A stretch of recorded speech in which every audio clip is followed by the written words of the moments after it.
ವೇದಿಕೆ ಮೇಲಿರುವಂಥ ಈ ಕಾರ್ಯಕ್ರಮದ ಅಧ್ಯಕ್ಷತೆಯನ್ನು ವಹಿಸಿಕೊಂಡಿರುವಂಥ ತಾಲೂಕಿನ ದಂಡಾಧಿಕಾರಿಗಳೇ ಮತ್ತು ನಮ್ಮ ತಾಲೂಕಿನ ಆಡಳಿತದ ಎಲ್ಲ ವಕೀಲರ ಮಹನೀಯರು, ವಿಶೇಷವಾಗಿ ಈ ಕಾರ್ಯಕ್ರಮಕ್ಕೆ ಆಗಮಿಸಿರುವಂಥ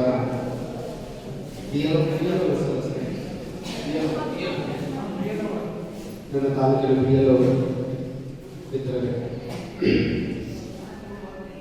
ವಿಶೇಷವಾಗಿ ಇವತ್ತಿನ ದಿನ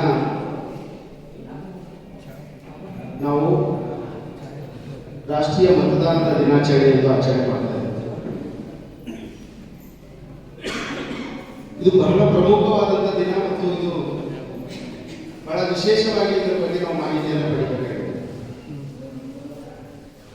ಇಡೀ ಪ್ರಪಂಚದಲ್ಲಿ ದೇಶಗಳು ಸರ್ಕಾರದೊಂದಿಗೆ ಮುನ್ನಡೀತವೆ. ಎಂಥ ಸರ್ಕಾರಗಳು ಬೇಕು ಅನ್ನುವಂಥದ್ದು ಆಯಾ ದೇಶಗಳು ನಿರ್ಧಾರ ಮಾಡ್ತವೆ. ನಾನು ಈ ಮತದಾನದ ಬಗ್ಗೆ ಬಹಳ ಇತಿಹಾಸದಲ್ಲಿ ಹೋಗಂಗಿಲ್ಲ. ಒಂದು 10-15 ನಿಮಿಷದಲ್ಲಿ ನಿಮಗೆ ಬೋರ್ ಆಗದ ರೀತಿಯಲ್ಲಿ ನಾನು ಹೇಳಲು ಪ್ರಯತ್ನ ಮಾಡ್ತೇನೆ. ಪೆನ್ನ ನೋಡ್ಬೇಕಂದ್ರೆ ನೀವು ನೋಟ್ ಮಾಡ್ಕೊಂಡ್ರೆ ಚೆನ್ನಾಗಿರುತ್ತೆ, ಇಲ್ಲ ಅಂದ್ರೆ ಕೇಳಿದೆ. ಇವತ್ತು ನಾವು ಭಾರತದ ಪ್ರಥಮ ಮತದಾನ ಹೇಗಾಯಿತು ಅನ್ನೋದನ್ನು ಸ್ವಲ್ಪ ಹೇಳ್ತೀನಿ. ಯಾಕಂದ್ರೆ ಒಂದು ದೇಶ ಮುಂದೆ ಸಾಗಬೇಕು ಅಂತಂದ್ರೆ ಸರ್ಕಾರಗಳು ಬೇಕು. ಆ ಸರ್ಕಾರ ನಡೆಸುವಂತ ಪದ್ಧತಿ ಹೇಗಿದೆ ಅನ್ನುವಂಥದ್ದು ಬಹಳ ಪ್ರಮುಖ. ಅಮೆರಿಕದಲ್ಲಿ ಅಧ್ಯಕ್ಷೀಯ ಮಾದರಿ ಪದ್ಧತಿ ಇದ್ರೆ, ಬ್ರಿಟನ್ ದೇಶದಲ್ಲಿ ಪ್ರಧಾನಮಂತ್ರಿ ಪದ್ಧತಿ ಇದೆ. ಆದರೆ ಅಧ್ಯಕ್ಷತೆ ಹೆಸರಿಗೆ ಮಾತ್ರ ಜೀವಂತ. ಕೆಲವೊಂದು ಕಡೆ ಮಿಲಿಟರಿ ಆಡಳಿತ ಇದೆ, ಇನ್ನೊಂದು ಕಡೆ ಕಮ್ಯುನಿಸ್ಟ್ ಆಡಳಿತ ಚೈನಾದಲ್ಲಿ ಗಮನಿಸ್ತೀವಿ. ಆದರೆ ಭಾರತದಲ್ಲಿ ನಮ್ಮನ್ನು ಆಳುವಂತ ಸರ್ಕಾರದ ಪದ್ಧತಿ ಹೇಗಿದೆ ಅಂದ್ರೆ ಪ್ರಜಾಪ್ರಭುತ್ವ ವ್ಯವಸ್ಥೆ ಇದೆ. ಸರಿ, ಏನು ಪ್ರಜಾಪ್ರಭುತ್ವ ವ್ಯವಸ್ಥೆ ಅಂದ್ರೆ ತುಂಬಾ ಚೆನ್ನಾಗಿ ಹೇಳ್ತಾರೆ. ಪ್ರಜಾಪ್ರಭುತ್ವ ವ್ಯವಸ್ಥೆ ಅಂತಂದ್ರೆ ಜಿಸ್ಕಿ ಜಿತನಿ ಸಂಖ್ಯಾ ಭಾರಿ ಉಸ್ಕಿ ಉತ್ನಿ ಭಾಗೀದಾರ. ಯಾರ ಸಂಖ್ಯೆ ಎಷ್ಟು ಹೆಚ್ಚಿದೆಯೋ ಸರ್ಕಾರದಲ್ಲಿ ಅವರು ಹೆಚ್ಚು ಭಾಗವಹಿಸಬೇಕು ಅಂತ. ಹಿಂದಿನ ನಮ್ಮ ದೇಶದ ಅಥವಾ ಪ್ರಪಂಚದ ಆಡಳಿತವನ್ನು ಗಮನಿಸಿದ್ರೆ ಒಬ್ಬ ರಾಜ ಇರ್ತಾ ಇದ್ದ. ರಾಜನಿಗೆ ಒಂದಿಷ್ಟು ಜನ ಮಾಹಿತಿ ಕೊಡೋರು ಇರ್ತಾ ಇದ್ರು. ಆ ರಾಜನ ಮಗ ಸತ್ತೋದಂದ್ರೆ ಮಗ ರಾಜ ಆಗ್ತಾರೆ. ಬದಲಾಯಿಸುವಂತ ಪದ್ಧತಿ ಏನಿರಲಿಲ್ಲ. ಆದ್ರೆ ಭಾರತಕ್ಕೆ ಸ್ವತಂತ್ರ ಬಂದ ನಂತರ ಸುಮಾರು 200 ವರ್ಷದ ಭಾರತದ ಗುಲಾಮಿತನವನ್ನು ಬೆಳೆಸಿಕೊಂಡ ನಂತರ ಭಾರತಕ್ಕೆ ಸ್ವತಂತ್ರ ಪಡಿತೀವಿ. ಸ್ವತಂತ್ರ ಪಡೆದ ನಂತರ ಭಾರತದಲ್ಲಿ ಸಂವಿಧಾನ ಜಾರಿ. ಸಂವಿಧಾನದ ಮುಖಾಂತರವಾಗಿ ಭಾರತ ದೇಶದಲ್ಲಿ ಪ್ರಜಾಪ್ರಭುತ್ವ ವ್ಯವಸ್ಥೆ ಕೂಡ ಜಾರಿಗೊಳಿಸಿದೆ. ಅಂದ್ರೆ ಪ್ರಜಾಪ್ರಭುತ್ವ ವ್ಯವಸ್ಥೆ ಇನ್ನೂ ಬಹಳ ಸರಳೀಕರಣಗೊಳಿಸಿ ಹೇಳುವುದಾದ್ರೆ, ನಮ್ಮನ್ನು ಆಳುವವರನ್ನ ನಾವೇ ಆಯ್ಕೆ ಮಾಡಿ ಕಳಿಸುವುದು. 5 ವರ್ಷದ ತನಕ ನಮ್ಮನ್ನು ನೀನು ಆಳ್ವಿಕೆ ಮಾಡು. 5 ವರ್ಷದಲ್ಲಿ ನಿನ್ನ ಕೆಲಸ ಸರಿಯಾಗಿತ್ತು ಅಂತಂದ್ರೆ ಮತ್ತೆ ಮುಂದಿನ 5 ವರ್ಷ ಆಯ್ಕೆ ಮಾಡಿ, ಇಲ್ಲ ಅಂತಂದ್ರೆ ಮಾಡಂಗಿಲ್ಲ. ಅಂದ್ರೆ ಅಲ್ಟಿಮೇಟ್ ಪವರ್ ಇರುವಂತದ್ದು ಪ್ರಜಾಪ್ರಭುತ್ವದಲ್ಲಿ ನಮ್ಮ ಎಲ್ಲ ಸಾಮಾನ್ಯ ಜನರಿಗೆ. MLA MP ಕೈಯಲ್ಲಿ ಪವರ್ ಇಲ್ಲ ಭಾರತ ದೇಶದಲ್ಲಿ. ಪ್ರಧಾನಮಂತ್ರಿ ಇರಲಿ, ಮುಖ್ಯಮಂತ್ರಿ ಇರಲಿ, CM ಇರಲಿ, PM ಇರಲಿ, ಯಾವುದೇ ಹುದ್ದೆ ಇದ್ರು ಕೂಡ 5 ವರ್ಷದ ತನಕ ಮಾತ್ರ. ಮತ್ತೆ 5 ವರ್ಷದ ನಂತರ ಅವ್ರು ರಿಪೋರ್ಟ್ ಕಾರ್ಡ್ ಅನ್ನು ತಗೊಂಡು ನಾನು 5 ವರ್ಷದಿಂದ ಕೆಲಸ ಮಾಡಿದ್ದೀನಿ ಅಂತ ನಮ್ಮ ಹತ್ರನೇ ಬರಬೇಕು. ಈ ರೀತಿ ಪದ್ಧತಿಯ ಸರ್ಕಾರವನ್ನು ಪ್ರಾರಂಭ ಮಾಡಿದ್ದು ಹೇಗೆ ಅಂತಂದ್ರೆ ಭಾರತ ದೇಶದಲ್ಲಿ 1950.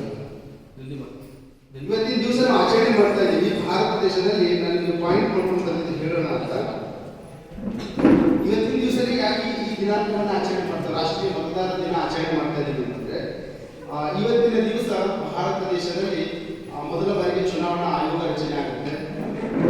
ಮೊದಲ ಚುನಾವಣೆ ಆಯೋಗ ರಚನೆ ಆದ ನಂತರ 1950 ಮೊದಲು ಎಲೆಕ್ಷನ್ ಯಾವಾಗ ನಡೀತು ಭಾರತ ದೇಶದಲ್ಲಿ? ನಾವೆಲ್ಲರೂ ಮತದಾರರನ್ನು ಜಾಗೃತಿಗೊಳಿಸ್ತೀವಿ. ಮತದಾನ ಎಂದು ನಡೀತು ಭಾರತ ದೇಶದಲ್ಲಿ? ಫಸ್ಟ್ ವೋಟ್ ಹಾಕಿದ ದಿನ ಯಾವುದು ಭಾರತ ದೇಶದಲ್ಲಿ ಅಂತಂದ್ರೆ 25 ಅಕ್ಟೋಬರ್ 1951. ಮೊದಲ ಚುನಾವಣೆ ಭಾರತ ದೇಶದಲ್ಲಿ ಸಾರ್ವತ್ರಿಕವಾಗಿ ನಡೆದಿರುವಂತಹ 1951ಕ್ಕೆ ಮೊದಲ ಚುನಾವಣೆ. ನೋಡಿ, ಅಲ್ಲಿ ತನಕ ಭಾರತ ದೇಶ ಗುಲಾಮಿತನದಲ್ಲಿದೆ, ಬ್ರಿಟಿಷ್ ಆಳ್ವಿಕೆ ಮಾಡಿದ್ದಾರೆ. ಬಹಳಷ್ಟು ಜನಕ್ಕೆ ಮತದಾನ ಅಂದ್ರೆ ಏನು ಅಂತ ಗೊತ್ತಿಲ್ಲ. 1920 ಸಂದರ್ಭದಲ್ಲಿ ಚುನಾವಣೆ ಆದಾಗ ಭಾರತ ದೇಶದಲ್ಲಿ ಸುಮಾರು 20 ಕೋಟಿ ಜನ ಇರ್ತದೆ. ವೋಟ್ ಹಾಕುವವರ ಸಂಖ್ಯೆ 4,000 ಜನ ಮಾತ್ರ ವೋಟ್ ಹಾಕುವಂತ. ಯಾರ್ಯಾರು ಡಿಗ್ರಿ ಮುಗಿಸಿದ್ದಾರೆ, ಯಾರ್ಯಾರು ಹೊಲ ಜಾಸ್ತಿ ಇದೆಯೋ, ಯಾರು ಆ ಕಾಲದಲ್ಲಿ ಒಂದು ಉನ್ನತವಾದಂತಹ ಟ್ಯಾಕ್ಸ್ ಅನ್ನ ಕಟ್ತಾರೋ ಅಂತ ಮಾತ್ರ ವೋಟ್ ಹಾಕುವಂತ ಪದ್ಧತಿ. ಸ್ವಲ್ಪ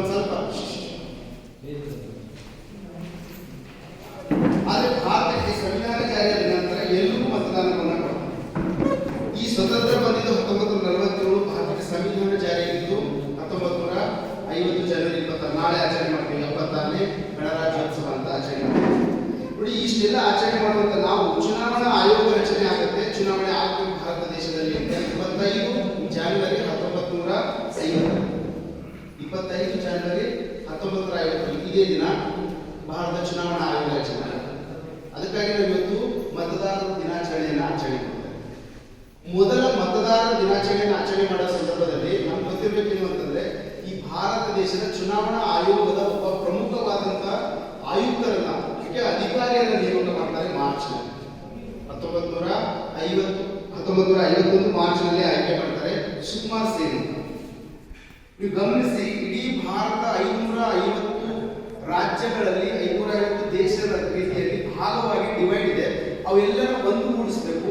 ಹಿಮಾಲಯದಿಂದ ಕನ್ಯಾಕುಮಾರಿ ತನಕ, ಪೂರ್ವ ಅರುಣಾಚಲ ಪ್ರದೇಶದಿಂದ ಗುಜರಾತ್ನ ಕಚ್ ತನಕ ಸುಮಾರು ಪೂರ್ವ ಪಶ್ಚಿಮ ಉತ್ತರ ದಕ್ಷಿಣವಾಗಿ ಇಷ್ಟು ದೊಡ್ಡದಿರುವಂತ ಈ ದೇಶಕ್ಕೆ ನಾವು ಒಂದು ದೇಶದವರು ಅಂತ ಮೊದಲು ಕಲ್ಪನೆ ಬರಬೇಕು. ಅಲ್ಲಿ ತನಕ ಯಾವ ಒಂದು ಭಾವನೆ ಇಲ್ಲ. ಯಾಕಂದ್ರೆ ಅವರೆಲ್ಲರೂ ಆಯಾ ರಾಜ್ಯದ ಆಡಳಿತದಲ್ಲಿದ್ದಾರೆ.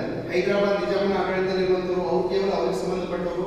ಮೈಸೂರು ನಿಜಾಮನಲ್ಲಿ ಆಡಳಿತ ಒಳಪಟ್ಟಂತ ಜನ ನಾವು ಮೈಸೂರು ರಾಜ್ಯದವರು ಅಂತ ತಿಳ್ಕೊಂಡಿದ್ದಾರೆ. ಯಾಕಂದ್ರೆ ಅವ್ರ ಭಾಷೆ, ಅವ್ರ ಕರೆನ್ಸಿ, ಅವ್ರು ಇರುವಂತಹ ಆಡಳಿತ ಪದ್ಧತಿ ಬೇರೆ, ಇವರಿರುವಂತಹ ಪದ್ಧತಿ ಬೇರೆ. ಇವ್ರು ಎಲ್ಲರನ್ನ ಒಟ್ಟುಗೂಡಿಸಿ ಈ ಭಾರತದ ಪ್ರಜೆಗಳು ನಾವು ಈ ಭಾರತ ಒಂದು ದೇಶ ಇದೆ, ಈಗ ಚುನಾವಣೆ ಮಾಡಬೇಕು, ಮತ ಹಾಕಬೇಕು ಅನ್ನುವಂತ ಮಾಹಿತಿ ಕೊಡ್ಬೇಕಲ್ಲ, ಅದು ಸಾಮಾನ್ಯ ಕೆಲಸ ಅಲ್ಲ. ನಿಮ್ಮಂತ BL ಅವರು ಇವು ಅದ್ಭುತವಾದಂತಹ ಕಾರ್ಯ ಮಾಡ್ತಾ ಇದ್ದಾರೆ. ನಮ್ಗೆ ಗೊತ್ತಿಲ್ಲ, ಅದು ಸಣ್ಣದ ಕೆಲಸ ಮಾಡುವಂತ ನಮ್ಗೆ ಬೇಗ ಗುರುತಿಸಂಗಿಲ್ಲ.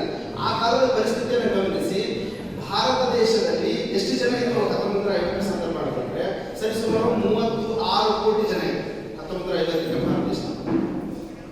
ಈಗಿನ ಕಾಲದಲ್ಲೇ ಇಷ್ಟು ಚುನಾವಣೆ ನೀವು ಪ್ರಚಾರ ಮಾಡಕ್ ಹೋಗ್ತೀರಾ, ರಿಜಿಸ್ಟ್ರೇಷನ್ ಮಾಡಿಸ್ತೀರಾ, ಇದೆಲ್ಲ ಮಾಡೋ ಸಂದರ್ಭದಲ್ಲಿ ಎಷ್ಟು ಕಷ್ಟ ಆಗುತ್ತೆ. ಆ ಕಾಲದಲ್ಲಿ ಚುನಾವಣೆ ಪ್ರಚಾರ ಮಾಡಕ್ಕೆ ರಿಜಿಸ್ಟ್ರೇಷನ್ ಮಾಡಿಸೋಕೆ ಹೋಗ್ಬೇಕು ಅಂತಂದ್ರೆ ಎಜುಕೇಶನ್ ಎಷ್ಟಿತ್ತು ನಮ್ಮ ದೇಶದಲ್ಲಿ ಅಂದ್ರೆ ಕೇವಲ 18%, 18.33% ಮಾತ್ರ ಎಜುಕೇಶನ್ ಇತ್ತು. ಅಂತ ಜನಕ್ಕೆ ಅಂದ್ರೆ 80% ಜನ ಅನಕ್ಷರಸ್ಥರಿದ್ರು ಭಾರತ ದೇಶದಲ್ಲಿ ಸ್ವತಂತ್ರ ಬಂದಾಗ. ಅವ್ರೆಲ್ಲರನ್ನ ಕೂಡಿಸಿ ನೀವು ವೋಟ್ ಹಾಕ್ಬೇಕಪ್ಪ, ವೋಟ್ ಅಂದ್ರೆ ಏನು ಅಂತ ಕೇಳುವಂತ ಪರಿಸ್ಥಿತಿ. ಗೊತ್ತೇ ಇಲ್ಲ ವೋಟ್ ಅಂದ್ರೆ ಏನು ಅಂತ. ವೋಟ್ ಹಾಕಬೇಕು ಅನ್ನೋ ಪರಿಸ್ಥಿತಿಯನ್ನ ಎಲ್ಲ ಜನಕ್ಕೂ ಹೇಳಿ ಅವರೆಲ್ಲರನ್ನ ಕರ್ಕೊಂಡು ಬರಬೇಕು, ರಿಜಿಸ್ಟ್ರೇಷನ್ ಮಾಡಿಸ್ಬೇಕು. ಸುಮಾರು 17 ಕೋಟಿ ಜನ ರಿಜಿಸ್ಟ್ರೇಷನ್ ಮಾಡ್ಕೊಳ್ತಾರೆ ಮೊದಲ ಬಾರಿ. 17 ಕೋಟಿ ಜನ ತಮ್ಮ ಹೆಸರನ್ನು ನೋಂದಾಯಿಸ್ತಾರೆ. ಹೌದು ವೋಟ್ ಹಾಕ್ತೀವಿ, ವೋಟ್ ಹಾಕೋದು ನಮಗೆ ಮಾಹಿತಿ ಇದೆ, ನಾವು ಹಾಕ್ತೀವಿ. ಹೆಣ್ಮಕ್ಳಿಗೆ ವೋಟ್ ಹಾಕಲು ಪ್ರಚಾರ ಮಾಡಕ್ ಹೋಗ್ತಾರೆ ಸರ್. ಉತ್ತರ ಭಾರತದಲ್ಲಿ ಹೆಣ್ಮಕ್ಳು ತಮ್ಮ ಹೆಸರುಗಳಾಗಿಲ್ಲ. ನೀವು ಇಲ್ಲಿಂದ ಸ್ವತಂತ್ರ 76ನೇ ವರ್ಷವನ್ನು ನೀವು ಆಚರಣೆ ಮಾಡ್ತಾರೆ ಇಟ್ಕೊಂಡು, ಆ ಕಾಲದಲ್ಲಿ ಹೆಣ್ಮಕ್ಳಿಗೆ ನಿಮ್ಮ ಹೆಸರೇ ನಮ್ಮ ವೋಟರ್ ಲಿಸ್ಟ್ ಬರ್ಕೊಟ್ಟಿದ್ದ ಹೆಸರುಗಳಾಗಿಲ್ಲ ಯಾರು. ಈ ಕಾರಣಕ್ಕಾಗಿ ಸುಮಾರು 2.8 ಮಿಲಿಯನ್ ಹೆಣ್ಮಕ್ಳು ವೋಟ್ ಹಾಕಿಲ್ಲ ಮೊದಲನೇ ಬಾರಿ. ಅವ್ರು ಏನ್ ಹೇಳ್ತಾರೆ, ಹೆಸರು ಹೇಳು ಅಂತಂದ್ರೆ ಇಂಥ ಗಂಡು ಹೇಳ್ತಿದ್ದೀನಿ ಅಂತ ಹೆಸರು ಹೇಳಿದ್ರೆ, ಕಲ್ಲಪ್ಪನ ಹೇಳ್ತೀನ, ಮಲ್ಲಪ್ಪನ ತಾಯಿ ಇದ್ದೀನಿ, ಇಂಥವ್ರು ಸಸಿ ಇದ್ದೀನಿ, ನನ್ನ ಹೆಸರು ಹೇಳಿಲ್ಲ ಅಂತ ಹೇಳ್ತಾರೆ. ಪರಿಸ್ಥಿತಿ ಗಮನಿಸಿ, ಸ್ವತಂತ್ರ ಬಂದ ದೇಶ ಹೇಗೆ ಹೆಸರೇ ಹೇಳಂಗಿಲ್ಲ. ಸುಮಾರು 2 ಕೋಟಿಗಿಂತ ಹೆಚ್ಚು ಜನ ಹೆಣ್ಮಕ್ಳು ವೋಟ್ ಹಾಕಂಗಿಲ್ಲ. ಯಾಕಂದ್ರೆ ರಿಜಿಸ್ಟ್ರೇಷನ್ ಹೆಸರೇ ಬರ್ಸಂಗಿಲ್ಲ. ಚುನಾವಣಾ ಆಯೋಗ ಆದೇಶ ಮಾಡ್ಬಿಡುತ್ತೆ, ಯಾರ ಹೆಸರು ಹೇಳಂಗಿಲ್ಲ ಅಂತ ವೋಟ್ ಹಾಕಕ್ಕೆ ಇಲ್ಲ. ಅದೇ ಸಮಯಕ್ಕೆ ಭಾರತ ಮತ್ತು ಪಾಕಿಸ್ತಾನ ಡಿವೈಡ್ ಆಗಿದೆ. ಸುಮಾರು ಏನಿಲ್ಲ ಅಂತಂದ್ರು 1.5 ಕೋಟಿಯಷ್ಟು ಜನ ವಲಸೆ ಬಂದಿದ್ದಾರೆ ನಮ್ಮ ದೇಶಕ್ಕೆ. ಅಂತವರಿಗೆ ನೆಲೆ ಕೊಡಬೇಕು, ಅಂತವರಿಗೆ ರಿಜಿಸ್ಟ್ರೇಷನ್ ಮಾಡಿಸ್ಬೇಕು, ಅವರೆಲ್ಲರಿಗೂ ವೋಟ್ ಹಾಕಿ ಕರ್ಕೊಂಡು ಬರ್ಬೇಕು. ಯಾಕಂದ್ರೆ ದೇಶ ಕಟ್ಟಬೇಕಾದ್ರೆ ಎಲ್ಲರೂ ಭಾಗಿತ್ವ ಬೇಕಾಗ್ತದೆ. ಇಂಥ ದೊಡ್ಡ ದೊಡ್ಡ ಸಮಸ್ಯೆಗಳು, ಅನಕ್ಷರತೆ, ಬಡತನ, ನಿರುದ್ಯೋಗ, ಇವೆಲ್ಲ ದೊಡ್ಡ ಸಮಸ್ಯೆಗಳ ಮಧ್ಯೆ ಚುನಾವಣಾ ಆಯೋಗ ಚುನಾವಣೆ ಮಾಡಕ್ಕೆ ಚುನಾವಣೆ ಮಾಡುವಂತ ಮುಂದಾಗುತ್ತೆ. ಮೊದಲ ಬಾರಿಗೆ 1937 ಸಣ್ಣ ಚುನಾವಣೆ ಆಗುತ್ತೆ, ಸ್ಥಳೀಯವಾಗಿ. ಸ್ವಲ್ಪ ಜನ ವೋಟ್ ಹಾಕಿರ್ತಾರೆ, ಆದ್ರೆ ವೋಟಿನ ಪರ್ಸೆಂಟೇಜ್ ಲಿಮಿಟ್ ಇರ್ತದೆ. ಇಷ್ಟೇ ಜನ ವೋಟ್ ಹಾಕಬೇಕಂತಿರ್ತಾರೆ, ಅವರೇ ಮಾತ್ರ ವೋಟ್ ಹಾಕ್ತಾರೆ. ನೀವು ಗಮನಿಸಿ, ಭಾರತ ದೇಶದ ನಾಳೆ ಸಂವಿಧಾನ ದಿನ ಆಚರಣೆ ಮಾಡ್ತೀವಿ. ನಮ್ಮೆಲ್ಲರಿಗೂ ಕೂಡ